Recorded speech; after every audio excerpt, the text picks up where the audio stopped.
Hello folks, my name is Mark and this is Why I Hate the World. How you guys doing?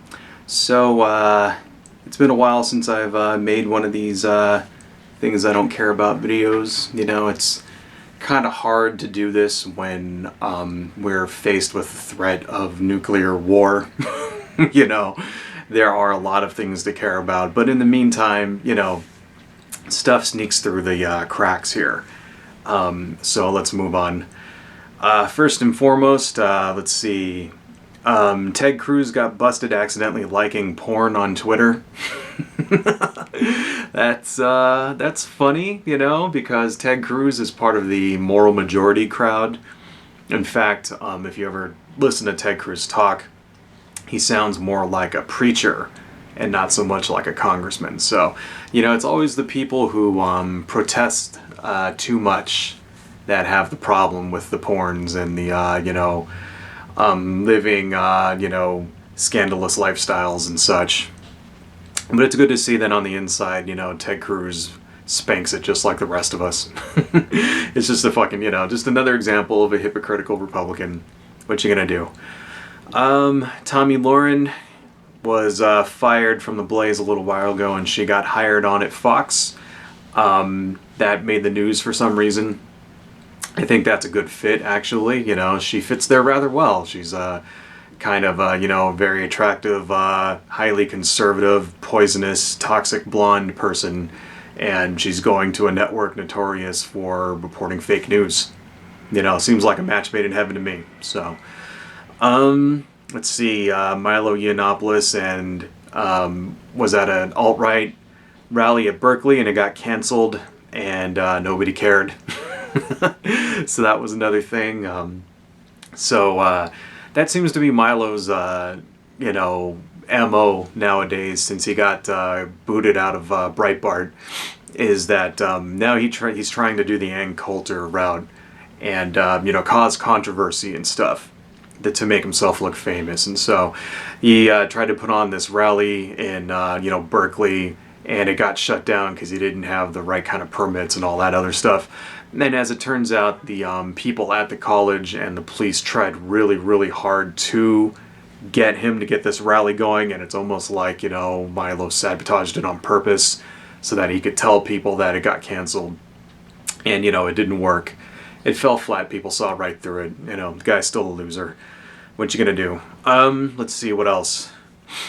The black and brown stripes on the LGBT rainbow flag. Who cares? Am I supposed to care about this? Some people out there, some gay people are angry that those were included on the flag. It's like, why does that matter?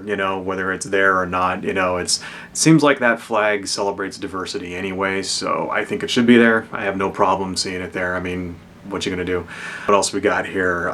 Civil asset forfeiture is in the news a lot because there was a viral video that went around of a hot dog vendor who was basically robbed from the police. That one, I think I could probably make a full video out of it because what happened to that guy was messed up and bullshit. Basically, cops caught him without a license or a permit or whatever it was, and instead of just giving him a ticket and all that stuff, they decided to take his money. Right.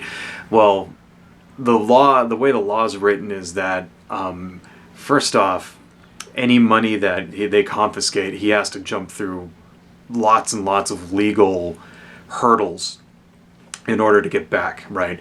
And it's because the way the law is written is that, people are presumed innocent, but their money isn't, so a cop can just confiscate it, under the assumption that it was gained illegally. Right. Now, what this was designed for was to stop drug dealers, to stop cartel guys and gangsters and that kind of thing, so that they could seize illegally gotten gains, and prevent them for example, paying for lawyers and stuff with gains, with money that they laundered or some shit like that, right? And I can understand that, but when it's applied to this guy, it's like, there should really be no instance ever when police are taking money from a guy on the street like that. Because here's the thing, what if he's innocent? What if he really is, just forgot his license that day? It was in his other pants, right? Well, the cop just took all of his earnings, right? And now he has to go through all kinds of trouble and challenges and things to get it back. And chances are he's not going to get it all back anyway, and he's going to have to hire lawyers and all this other baloney. So it's basically taking even more money from him in order to get back what he rightfully earned. And you hear lots of stories about people just getting straight up robbed by the cops. One that comes to mind is about a guy who was driving in the middle. He was driving from someplace out east and going to California, and he had his life savings on him of $11,000.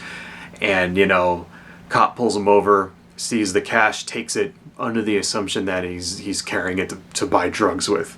And, no reason, no proof, none of that stuff, just took it. And then after years of legal fighting, the guy got back $4,000, which is less than half of his original amount. I mean, can you imagine that? Can you imagine, because this was this guy's life savings, which tells me that he doesn't make a lot of money to begin with, right? So let's say you're working minimum wage, and you save and you save and you save for 5 years and you save up 11 grand. Cop just, gone like that. Cop sees it and just confiscates it, and the thing is, he doesn't need proof. That's what's wrong with it. He doesn't need proof. And the other thing that's wrong with it is that they're allowed to take any seized funds and basically get a portion of it back. So they take the money, they share it with the feds, and they get a portion of the money that they confiscated back, and they get to use it for part of their budget. That's the problem. They have an incentive. They have a financial incentive to steal from people. That shit is wrong. And, one last thing on this. Under Barack Obama, the DOJ put in rules to try to curtail some of this, because it was being abused, just that story like I just mentioned, right? Being abused like that.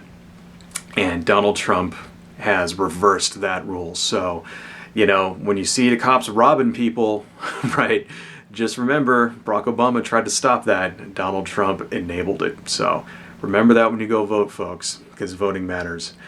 What else? Some more stuff. Speaking of Trump, Melania Trump made an anti-bullying video. Oh, the irony, that's kind of ridiculous, seeing how, her husband that's his number one weapon is bullying people. You notice Donald Trump doesn't debate things. He doesn't reason things. When somebody criticizes him, he always hits back, and he hits back hard.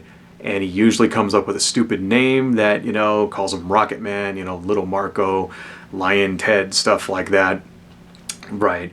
And it's basically bullying. It's like, you belittle your opponent, and then you create a fucking name so that your stupid ass followers can post that all over Reddit and all over Twitter and shit like that. And you notice what ends up happening is that he doesn't actually, have to debate any facts. He doesn't have to put out his position and use facts and reason to back it up. He just basically jumps right into the name calling and stuff like that, and you never find out what his actual position was. And that's what it was all the way through the election cycle, and he's still doing it now. And it's like, yeah, you don't get to make, because although the first lady traditionally chooses an issue and tries to do something with it. That's what first ladies do, So for Barbara Bush, it was education, for Michelle Obama, it was physical fitness, right? And it looks like it's going to be bullying for Melania Trump. And it's like, yeah, I think you should choose something else. It falls a little flat when that's the president, your husband, the president's main weapon is to just immediately start bullying people. Anyway, speaking of Trump, one last thing that happened. Our Secretary of State, Rex Tillerson, I guess it's been revealed that in a private conversation he called Trump a fucking moron, right? And now Trump is thinking of firing him, and I just say, good, do it, fire him. Rex Tillerson shouldn't be the Secretary of State in the first place. No, he was the CEO of Exxon. The decisions he's making are putting Exxon first and the United States second. basically the minute this guy got in there, he's been trying to like lift Russian sanctions so that Exxon can go and make a deal with Putin to drill, oil in Russia and make billions of dollars. And that's all this guy's been trying to do since the minute he got in there. Right. And this dude should not, in any other administration, if his name was floated, it would have been laughed out of the fucking, no way. It never would have passed. They never would have confirmed him. But since it's Donald Trump, the rules don't fucking apply for some reason. So anyway, maybe that's all we need to do. Maybe all we need to do is just piss off all of his cabinet members so that they call him names, then Trump will fire him. And maybe we can get rid of, all of those assholes, right? I don't know. Sounds like a plan of attack to me. Anyway, that's all I got, folks. Adios.